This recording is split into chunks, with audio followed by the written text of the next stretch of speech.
Hello，大家好，我是 Dave Liu。上一集我们已经介绍完了所有的房产在温哥华它的土地性质跟房屋的种类。那这一集我们就来说说看，你要怎么去买这些房产，购入这些房产的流程，还有它的一些所需要的一些事项。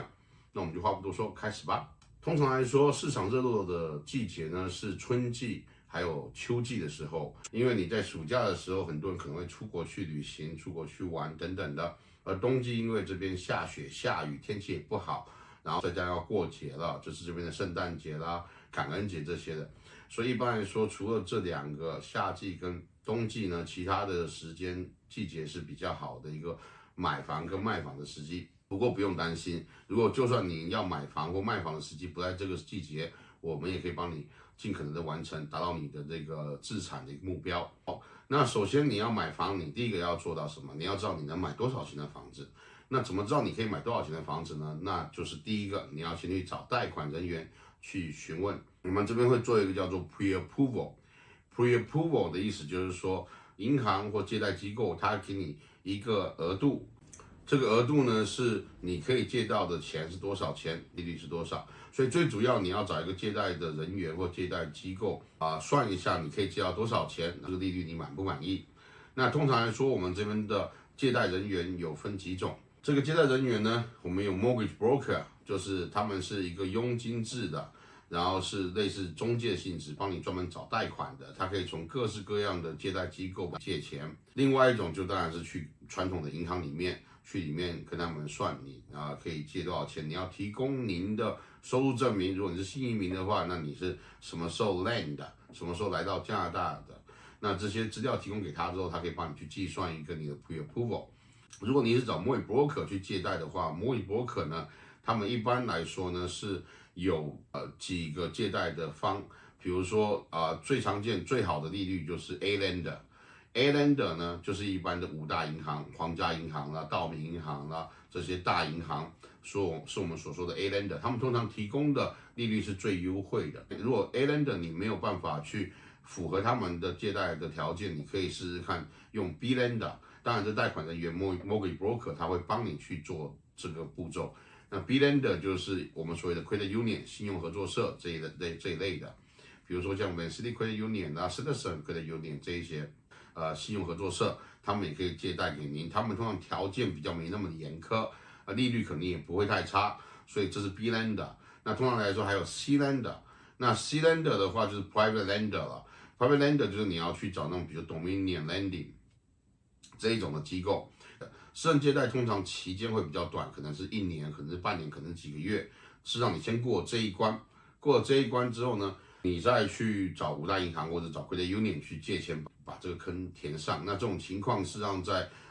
前2年是比较常见的，因为突然利率一下涨了这么多，很多人本来借到钱是比较多的，但是因为还没买房，等到你买房的时候利率就太高，利率太高的时候，你的贷款的额度就会缩小，你就有一个小小的 gap。你就假设说我们买一个300万的房子好了，你本来贷款可以借贷给你200万，但是因为这个利率一直往上飙高，那你最后只能借到150万。那你还差50万怎么办？只能找私人借贷了。私人借贷他们利率通常是比较高的，但是他可以帮你过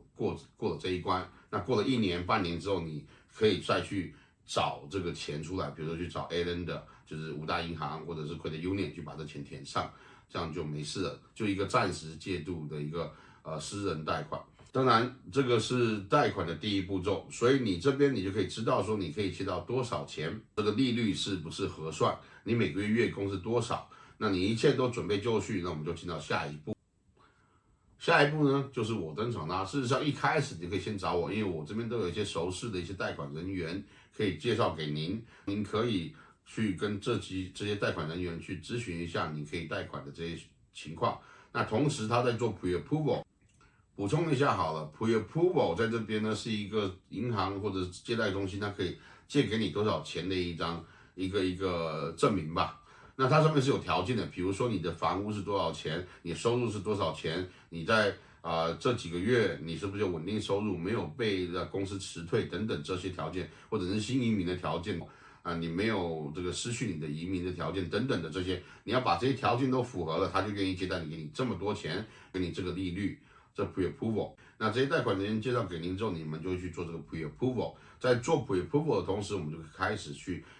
了解一下这房产周边的资讯。那所以在第二步呢，我们这些房产人员呢会带您去看房、找房、搜寻房。那我上一集也说过了嘛，你要买房的用途是什么？你是学区房、自住房还是投资房？那这都是有关键的嘛。所以我们会帮你找一个你想要的区块位置、你想要的价位、你想要的房间数跟面积大小、土地性质等等的。那我们找了这些房产出来之后呢，您就会挑选几间，比如说我给你一个清单，这些是我找到的，现在市场上有在卖的这些房产。那你在看过这清单之后，当然有图片啦、有介绍啦等等的，当然都是英文的为主，因为这边主要是加拿大嘛，都英文为主。我尽力可能把它翻译成中文告诉您。那如果你看到有几间房你是特别感兴趣的，我们可以开始去看房。比如说我给你一张清单，里面有20间房子，那你可能挑选出来了7间、5间或3间，那我们就开始去约看房。约看房通常我们需要至少24个小时之前去约，也就是说最好是提早跟我约。那提早跟我才可以去跟对方经纪去约房。那如果对方是有租客的情况之下，需要至少24个小时前才可以跟他约房。通常在这边看房呢，我们还有周6、周日的时候，有些房子它会有 open house。所谓的 open house 在这边就是说，你可以在这个时间段去看这个房子，是任意去参观的。当然，在之前 COVID 期间的时候呢，它是要预约制的，因为它没办法让一个房子同时容纳这么多的买家进去看。但现在因为已经不是 COVID 的期间了，所以这个时段，比如说2点到4点，周6，或者1点到3点，周天、周日，那这个时段你只要到那边就可以看房，这也是一种方式去看。好的，那当我们找到你的房源，找到你喜欢的那一套房或那2套房的时候，我们把它 shortlisted， 就是从这么多的房子里面找出来那1间或2间是你特别喜欢、特别符合你条件的。那这种情况，我们接下来就是要下 offer 了。通常下 offer 呢是我们会写上你的价钱。那当然在之后的节目里面，我会介绍给你看 offer 长什么样子啦，看房子的 feature sheet 是什么样子啦，这些的都会在后面节目都会慢慢的解释。这个频道我们会分享许许多多关于商住地产的相关知识和一些小技巧。那如果你喜欢这个频道的话，请不要吝啬按赞、分享、订阅，